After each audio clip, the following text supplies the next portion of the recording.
روزہ رکھا ہوا ہے، نفلی روزہ رکھا ہوا ہے. کہتے میں اور پریشان ہوا، میں نے فوری طور پہ سوال کیا کہ اب تو کدھر جائے گا؟ تو کہنے لگا اب میں کہیں نہیں جاؤں گا، میرے ایک دن کا خرچہ میرے ماں باپ نے جو ڈیوٹی لگائی ہے وہ 3 دن آ رہے پورا ہو گیا ہے. اب میں باقی جو وقت بچے گا یا قرآن پاک کی تلاوت کروں گا یا محمد عربی پہ درود و سلام پڑھوں گا.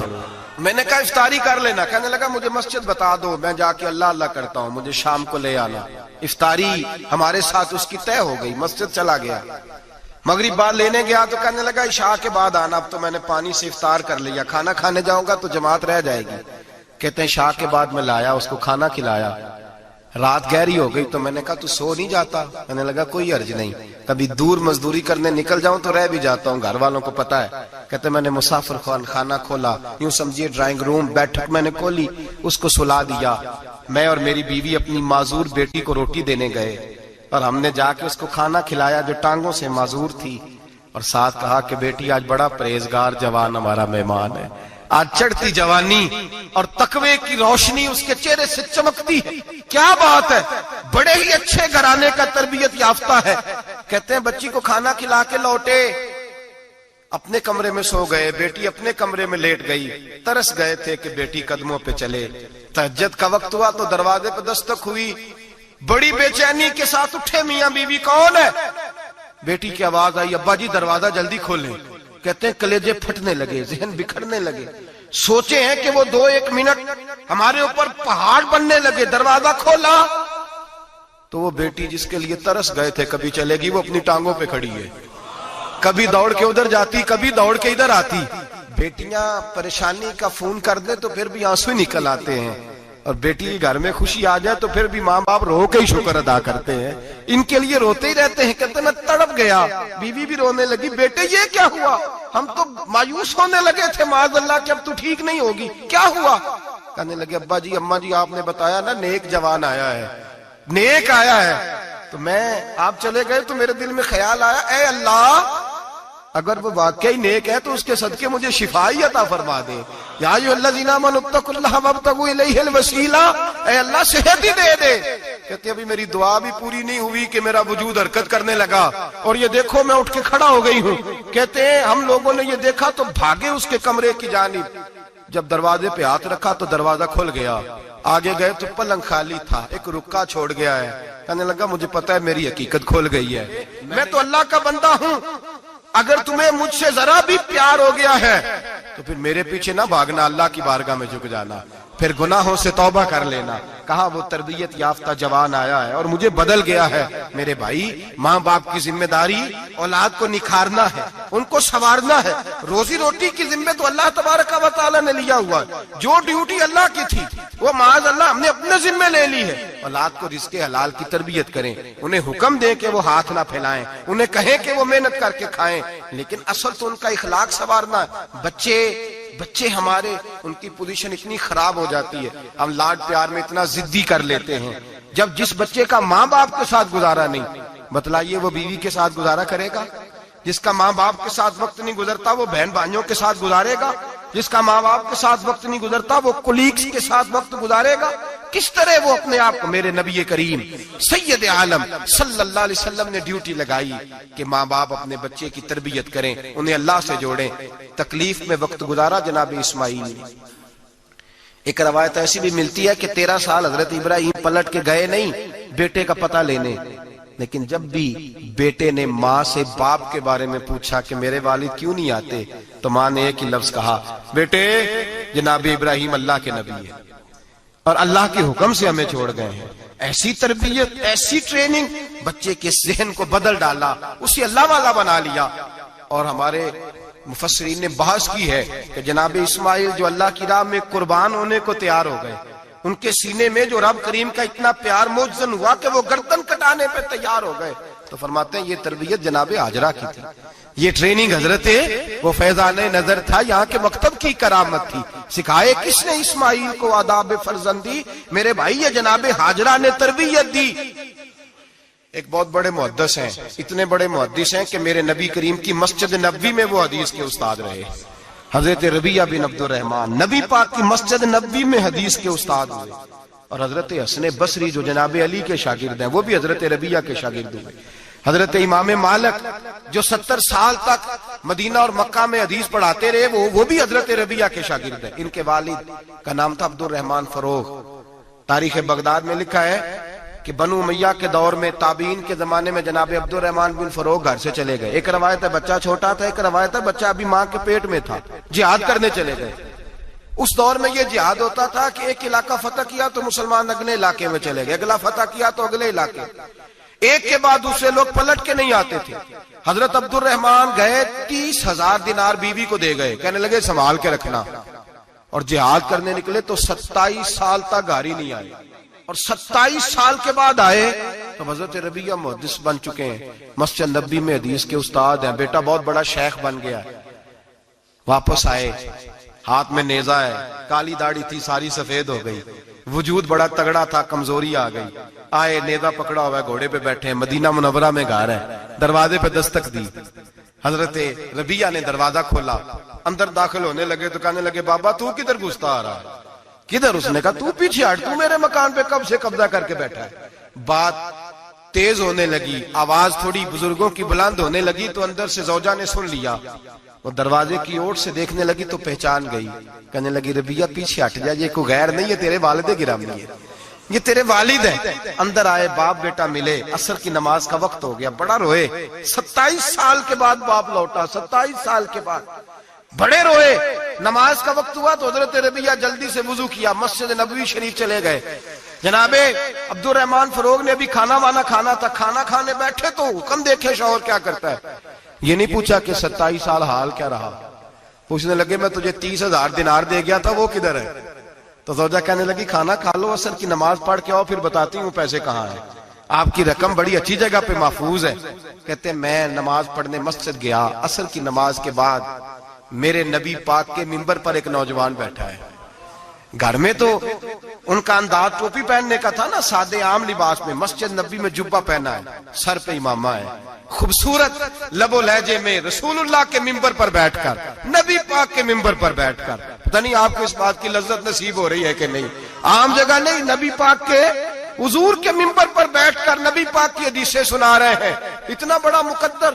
کہتے ہیں حضرت امام مالک جیسے لوگ, خواجہ حسن بصری جیسے لوگ کاغذ قلم لے کے حدیثوں کی سماعت کر رہے ہیں, ان سے درس لے رہے ہیں. جناب عبد الرحمن کہتے ہیں میری نظر اٹھی, کچھ بوڑھا ہو گیا تھا, کچھ اس وقت وہ ٹوپی میں سادے لباس میں تھے, پہچان نہ پایا.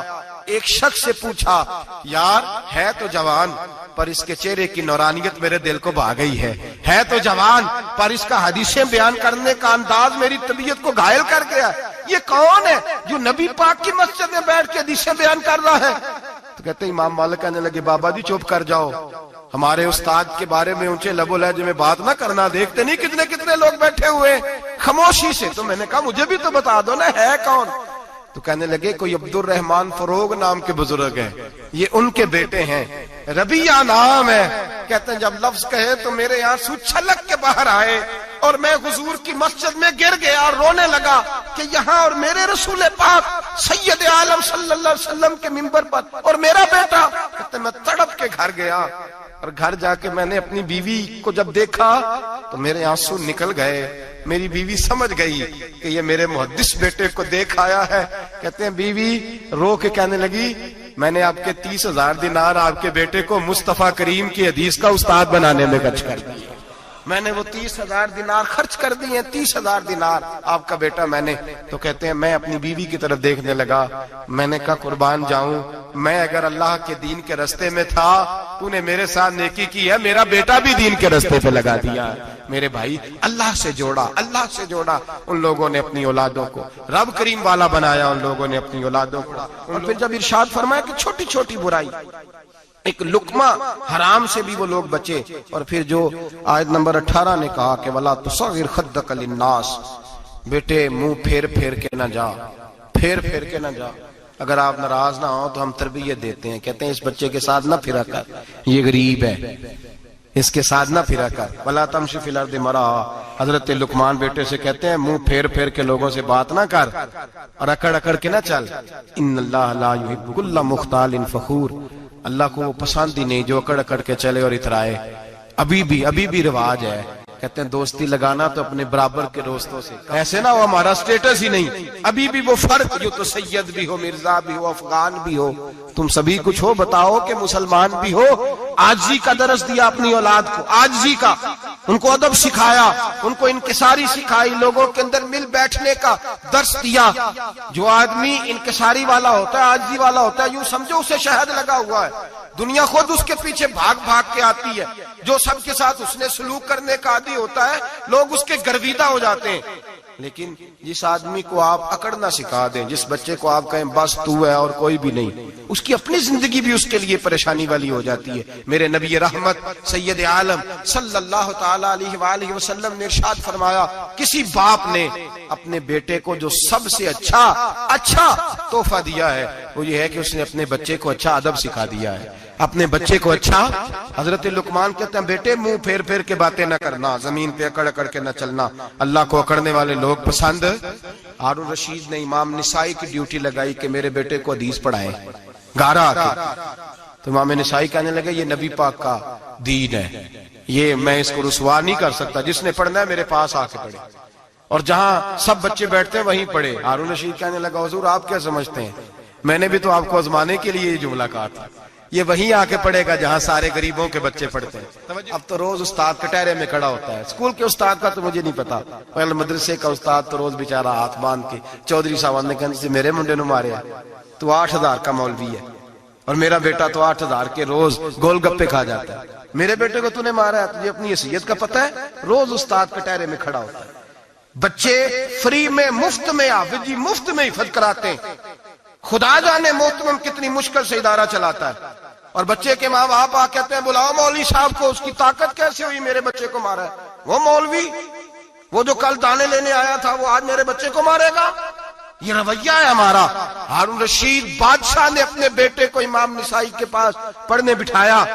ایک دن حضرت کہاں لوگ کہتے بس بس بیٹا ٹھیک ہے، سیدھا سیدھا تو دین سیکھ کے آیا، ایسے کسی درویش کا مرید ہونا اور کسی عالم کی نوکری کرنا، اب تو بالکل ٹھیک ہے، پیر اساں بھی رکھے نے، یہ کہ تیرا طریقہ ہے، تو تو پیچھے لگ گیا ہے، یہ کس طرح کا تیرا رویہ ہے؟ ہارون رشید بادشاہ، ہارون رشید وقت کا مطلق العنان بادشاہ، امام نسائی ان کے بیٹے کے استاد ہیں، امام نسائی رحمت اللہ علیہ کے پاس بیٹا پڑھتا ہے۔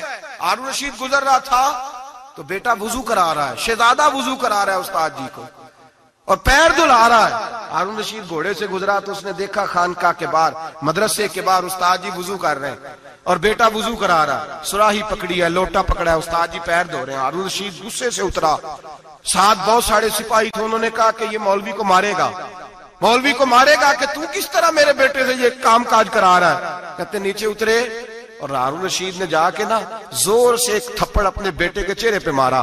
بیٹا کہنے لگا ابا جی میری غلطی کیا ہے؟ فرمانے لگے تجھے پتہ ہی نہیں تو کس شخص کے پاس پڑھتا ہے؟ تو پانی ڈال رہا ہے، تیرے استاد کو اپنے ہاتھوں سے اپنے پیر دھونے پڑ رہے ہیں۔ بیوقوف، ایک ہاتھ سے پانی ڈال اور دوسرے ہاتھ سے استاد کے پیر دھو، تجھے پتہ ہی نہیں کہ یہ شخص جب نبی پاک کی حدیثیں بیان کرتا ہے تو کئیوں کو مصطفیٰ کا دیدار نصیب ہو جاتا ہے۔ یہ پتہ نہیں تو کس محدث کا شاگرد ہے؟ ایک ہاتھ سے پیر پہ پانی ڈال، دوسرے ہاتھ سے دھو، اس لیے کہ باندھ علموں جو کرے فقیری وہ کافر مرے دیوانہ ہو۔ اگر تو نے دنیا میں کامیاب ہونا ہے تو اس سے فیض علم حاصل کر، بیٹے یاد رکھ، اگر تو اس کی بارگاہ میں حاضری دے گا تو تو آگے بڑھے گا۔ حضرت عمر بن عبدالعزیز کتنا بڑا شخص ہے، ثانی عمر کہا گیا، ثانی عمر کہا گیا ان کو۔ حضرت عمر بن عبدالعزیز رحمت اللہ علیہ، حضرت صالح بن کسان ایک محدث تھے مدینے کے، ان کے شاگرد تھے۔ بچوں کو ہم آج ہی کہاں بچے ادب کرتے ہیں، اساتذہ کہاں ادب کرتے؟ ایک اسٹوڈنٹ مجھے کہنے لگا جی ہم ادب کرتے تھے جب تک استاد ٹیوشن نہیں لیتے تھے، اب استاد بھی تو ٹیوشن لے کے پڑھاتے ہیں۔ اور میں نے کہا خدا کے بندے کیا دے سکتا ہے تو استاد کو؟ حضرت علی فرماتے ہیں جس نے ایک لفظ پڑھایا مجھے گلی میں کھڑا کر کے بیچ بھی سکتا ہے، تو نے قیمت کیا ڈالی ہے؟ استاد کچھ بھی کر لے، استاد نے تو استاد ہی رہنا ہے نا میرے بھائی، لیکن وہ لب و لہجہ ہمارا موجود ہے۔ مجھے ایک دفعہ میرے کالج کے لوگوں نے بلایا، کہنے لگے آپ یہاں بھی پڑھے ہوئے ہیں اور مدارس میں بھی، تو ذرا فرق بیان کرے کالج کا اور مدرسے کا، کچھ بیان کریں۔ میرے ٹیچرز بھی تھے بہت سارے، تو میں نے کہا معذرت کے ساتھ یہاں تو بڑا مشکل ہو جائے گا بات کرنا، لیکن ایک جملہ میں نے مدرسے اور کالج میں ایک فرق محسوس کیا ہے۔ ہمارا مدرسے کا طالب علم آج بھی ہمارے جوتے اٹھا کے آگے رکھتا ہے، وہ آج بھی استاد کی موٹر سائیکل کو ٹاکی مارتا ہے، آج بھی صاف کرتا ہے۔ ہمارا مدرسے کا طالب علم آج بھی استاد کو پشت نہیں کرتا، لیکن کالج کا طالب علم پوچھتا ہے اسلامی آتلا آیا ہے، انگریزی والا آیا ہے، میں نے کہا اس کے تو لب و لہجے میں ادب نہیں ہے۔ اس لیے میں نے دونوں جگہ وقت گزارا تو میں سمجھا ہوں بڑے حالات خراب ہیں مدرسوں میں بھی، اب وہ کیفیت نہیں رہی جو بزرگوں کی تھی، لیکن پھر بھی اگر ادب ہے تو مدارس میں ابھی بھی ہے، ابھی بھی خانقاہوں میں ادب ہے، یہاں ابھی بھی خیر کی توقع موجود، وہاں سے تو رخصت ہو گیا، وہاں تو معاملہ اور طرح کا ہو گیا الا ماشاءاللہ۔ حضرت عمر بن عبدالعزیز جناب صالح بن کیسان کے پاس پڑھتے تھے، اسٹوڈنٹ تھے، اور پھر بعد میں آپ ان کے مرید بھی ہوئے، باقاعدہ درس لیتے تھے طریقت کا۔ حضرت جناب صالح بن کیسان کے پاس تعلیم تھی، ان کے والد جناب عبدالعزیز اس وقت مصر میں بہت بڑے تاجر تھے، جناب عمر بن عبدالعزیز کے والد، تو ان کے پاس چھوڑ گئے، کہا میرے بیٹے کی صرف ان کو دین نہ پڑھانا، اس کی روحانی تربیت بھی کرنا۔ ایک دن استاد جی نے عصر کی نماز کا سلام پھیرا تو حضرت عمر بن عبدالعزیز کھڑے ہو گئے، ایک رکعت ان کی رہتی تھی پیچھے، تو آپ نے نماز کے بعد بلایا اور بڑے میٹھے لب و لہجے میں کہا عمر کیا بات ہے تیری ایک رکعت رہ گئی؟ تو کہنے لگے استاد جی میں کنگھی کر رہا تھا، شیشے کے آگے کھڑا تھا، تو آئینہ دیکھتے دیکھتے بال سوارتے سوارتے مجھے پتہ ہی نہیں چلا، جب آیا ہوں تو لیٹ ہو گیا۔ حضرت صالح بن کیسان رحمت اللہ علیہ نے ان کے والد کو مصر میں خط لکھا، فرمایا آپ کا بیٹا میری پوری فرما برداری نہیں کرتا، کل کو مجھے نہ کہنا تربیت صحیح نہیں ہوئی۔ آج فلاں تاریخ کو اس نے ایک رکعت پوری چھوڑ دی ہے جماعت کے ساتھ، اس لیے کہ وہ کنگھی کر رہا تھا بالوں کی، پوری رکعت چھوڑ دی ہے۔ ابا جی بہت بڑے تاجر تھے، پر انہوں نے یہ نہیں کہا کہ مولوی تو پاگل ہو گیا، اس کو تو پتہ ہی نہیں کیا ہو گیا، ابھی بچہ ہو جائے گا سیانا، کوئی بات نہیں ٹھیک ہو جائے گا۔ حضرت عبدالعزیز نے وہاں سے ایک شخص بھیجا پیسے دے کے، گھوڑا دے کے، فرمایا مدینے جاؤ، اور سیدھا مدینے آیا۔ حضرت عمر بن عبدالعزیز کو گھر سے اچکا، بلایا نہیں، زبردستی پکڑا، اچک کے گھوڑے پہ بٹھایا، حجام کی دکان پہ لے گئے، فرمایا اس کی ٹینڈ کر دو، نے بال کاٹ دیے اور بال کٹوا کے سیدھے حضرت صالح بن کیسان کے پاس لے گئے، کہنے لگے حضور یہ کھاتا ہے اس کے والد کا، میں نے اس کی ٹینڈ کرا دی ہے، جس بالوں کی وجہ سے اس کی جماعت رہ گئی تھی میں نے وہ بال ہی ختم کر دیے۔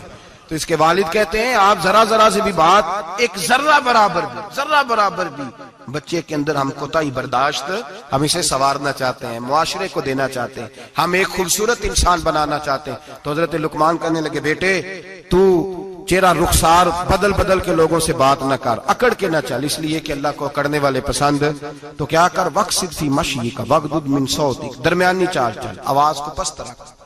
ہم اپنے بچوں کو میانہ روی کا درس نہیں دیتے، اگر کسی کے پاس بہت زیادہ پیسے ہیں تو وہ بس کہتا ہے میرا بیٹا، میں نے سارے لاڑ دیکھے ہیں، میں نے ہر خواہش پوری کی ہے، یہ تو کوئی عقل مندی کی بات نہیں۔ ضرور خواہشات پوری کریں، اگر ہیں تو کنجوسی کرنے سے منع کیا ہے نبی پاک صلی اللہ علیہ وسلم، لیکن بچے کو معتدل رکھیں، اسے دھوپ اور چھاؤں دونوں کا پتہ ہونا چاہیے۔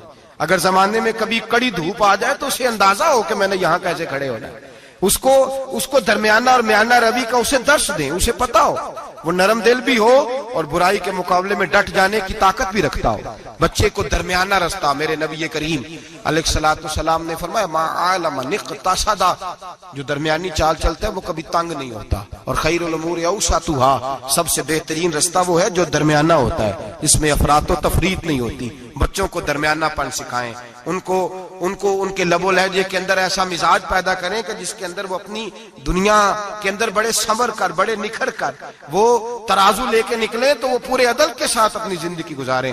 اور فرمایا وغضض من صوتک، آواز کو پست رکھ، چلا چلا کے نہ کبھی بچوں سے بات کریں اور نہ کبھی بچوں کی بات سنیں۔ بچوں کے لب و لہجے میں ٹھہراؤ ہونا چاہیے، ان کی آواز کا بھی ادب ہے، ان کی آواز، ان کو بولنے کا بھی ڈھب سکھائیں، ان کو بتلائیں کہ تم نے گفتگو کیسے کرنی ہے۔ اس لیے کہ ارشاد فرمایا ان انکر الاصوات لصوت الحمیر، بے شک سب سے بری آواز